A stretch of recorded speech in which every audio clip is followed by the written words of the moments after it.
Ka-Express, ito ang isa sa pinakamalaking pagsusulit sa kasalukuyang Gilas Pilipinas ni Coach Tim Cone. Kumpirmado na, hindi makakasali si Justin Brownlee sa dalawang napakahalagang laban kontra Jordan sa August 28 at Iran sa August 30 sa Mall of Asia Arena. At ayon mismo kay Coach Tim, hindi pa nararamdaman ni JB na sapat ang kanyang kalusugan para makatulong sa koponan. At dahil hindi rin available sina Benny Boatwright at Ange Kwame, sinabi ni Coach Tim na all Filipino ang Gilas sa window na ito. At dito lalong nagiging napakalaki ng pagbabalik ni Kai. Well, hindi natin sinasabing magiging eksaktong Justin Brownlee si Kai. Magkaiba ang kanilang posisyon at paraan ng paglalaro. Pero pagdating sa pagiging pangunahing sandata na pwedeng baguhin ang depensa ng kalaban, si Kai ngayon ang pinakamalaking piyesang maaring sandala ng Pilipinas. Mismo si Coach Tim ang nagsabi, malaki na agad ang impact ng 7-3 center at sinisikap nilang buuin ang laro sa paligid niya. Kasama pa ni Kai sina AJ Edu at Chunmar Fajardo, nariyan sina Dwight Ramos, Kevin Kembao, Carl Tamayo, Scotty Thompson, Sage Perez, Chris Newsome at iba pang locals na ngayon ay magkakaroon ng mas malaking responsibilidad. Ito ang unang pagkakataon na ang kasalukuyang Gilas score at sistema ni Coach Tim ay tunay na masusubukan sa isang critical na FIBA window ng walang naturalized player. At kapag nakakuha ng 2 panalo ang Gilas, napakalaking statement yan. Hindi lamang tungkol kay JB ang kwento. Ito ang pagkakataong patunayan kung gaano nakalakas ang Filipino core mismo. May malaking pagbabago sa kwento ng Gilas Pilipinas bago pa man magsimula ang 4th window ng 2027 FIBA World Cup Asian Qualifiers. Ang inaasahang pagbabalik sana ni JB ay hindi na matutuloy para sa laban kontra Jordan at Iran. Kinompirma ni Coach Tim na walang Justin Brownlee at malamang na hindi talaga ito makakalaro dahil hindi pa nito nararamdaman na healthy enough siya upang makatulong sa national team. Hindi rin nakahabol ang naturalization situation ni Benny Boatwright habang si Ange Kwame ay nasa France at may club commitment. Kaya malinaw ang sinabi ni Coach Tim, all Filipino ang Pilipinas sa window na ito at dito nagiging napaka-interesting ng sitwasyon sa loob ng maraming taon. Halos nakasanayan na nating may naturalized player na nagsisilbing pangunahing sandata ng Gilas sa malaking international games, si Marcus Douthit noon. Pagkatapos ay sina Andrew Blatch, Jordan Clarkson, sa ilang major tournaments, Ange Kwame, at itong mga nakaraang taon ay si JP. Pero ngayong August window, wala ang safety net na yon. Locals laban sa Jordan, locals laban sa Iran.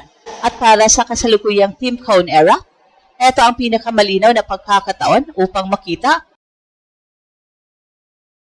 kung gaano talaga kalakas ang pundasyon na nabuo ng Gilas kapag puro Pinoy players ang kailangang gumawa. At napakaganda ng timing ng isang malaking pagbabalik kay Soto. 2 taon, halos na hindi nakalaro si Kai para sa Gilas matapos ang kanyang ACL injury noong January 2025 at ang kanyang ibang commitments pagkatapos gumaling. Pero ngayon, bumalik siya sa national team camp at agad siyang tinawag ni Coach Tim na isang game changer. Hindi biro ang salitang yon. At itong pinakahuling update, mas naging direct na pa si Coach Tim. Sinabi niyang dumating si Kai ng buong presa, dala ang kanyang talento at laki, naging impactful na agad at ang Gilas ay sinusubukang mag-build around him. Yan ang dahilan kung bakit napakalakas ng angle na si Kai ngayon ang magiging sentro ng bagong Gilas attack. Hindi siya literal na papalit kay JB bilang small forward o isolation scorer. Hindi yon ang punto. Ang papalitan niya ay end gravity. Kapag may JB, kailangang bantayan ng depensa ang kanyang scoring, pull-up jumper, post-up, penetration at cross shot making. May isang player na pwedeng humatak ng depensa, gumawa kapag patay na ang play. Ngayon, ibang klase ng gravity na inalok ni Kai. At 7-3, kapag nasa loob siya, kailangang magdesisyon ng Jordan at Iran kung single coverage ba ang gagamitin nila o magpapadala sila ng tulong. Kapag nag-double sila, may puwang para kina Dwight Ramos, Kevin Kembao, Carl Tamayo at Scotty Thompson. Kapag hindi sila tumulong, kailangang harapin nila ang laki ni Kai malapit sa ring. At hindi lang scoring ang epekto, may rim protection, may defensive rebounding, may lob threat, may offensive rebounding, may passing target sa gitna. At higit sa lahat, pwede nitong baguhin ang geometries ng laro para sa Pilipinas. Dagdagan pa natin ng AJ Edu at Chunmar Fajardo. Mismo si Coach Tim ang nagsabi na dahil andyan si Kai, Junmar at AJ, pakiramdam niya ay may sapat na size ang gilas upang maging successful sa window na ito. Napakaliking bagay niyan dahil isa sa mga naging problema ng gilas sa nakarang Windows ay ang pagkawala ng size at anterior presence. Ngayon, maaring magkaroon ng Pilipinas ng frontport rotation na napakalaki.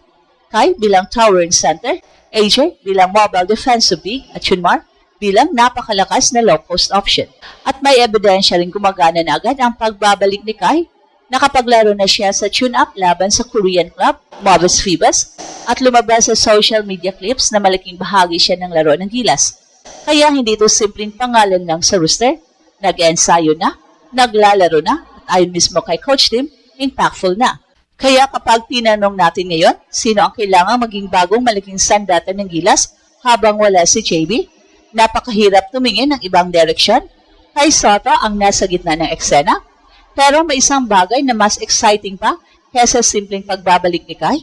Ito ang pagkakataon para malaman kung gaano kalalim ang tunay na lakas ng Filipino basketball ngayon. Sa pagkawala ni JB, hindi pwedeng isang tao lamang ang bumuhat at ayon ni Carl Tamayo, walang sinuman sa team ang kaya maging eksaktong JB, kaya ang solusyon ay magtulungan ang bawat isa upang punan ang mawawala sa kanya. Ganito rin ang sinabi ni Scott Thompson, kailangan ito maging collective effort at sa tingin natin ito mismo ang dahilan kung bakit napakahalagang window nito. At maraming taon na nating tinatanong gaano kalakas ang gilas kung locals mismo ang kailangan gumawa. Ngayon, makukuha natin ang sagot. May Dwight Ramos na kayang gumawa mula perimeter at umatake sa basket. May Kevin Kembao na versatile, mahusay pumasa at kaya maglaro sa iba't ibang spots. May Carl Tamayo na malakas, mobile at may outside shot. May Scottie Thompson na nagbibigay ng rebounding, assault at playmaking. May Sergio Perez na kayang magdala ng bilis at aggressiveness. May Chris Newsome na subok na sa international basketball. At pagkatapos sa ilalim, andyan sina AJ Edu, Junmar Fajardo, at higit sa lahat, Kai Soto. Hindi ito maliit na local lineup. Hindi ito lineup na basta nag-antay lamang kung sino ang imported superstar na sasagip sa kanila. Ito ay isang grupo na may size, shooting, experience, athleticism at international exposure. At mismong online basketball community ay hati, pero sabik makita ang eksperimento. May fans na nag-alala sa pagkawala ni JB, pero marami rin ang nagsasabing panahon na upang makita kung kaya mag-step up ng mga locals. May ilan pang nagtutulak na gamitin ang Kai-Junmar combination at bigyan ng mas malaking responsibilidad sina Kevin Kembao at Carl Tamayo.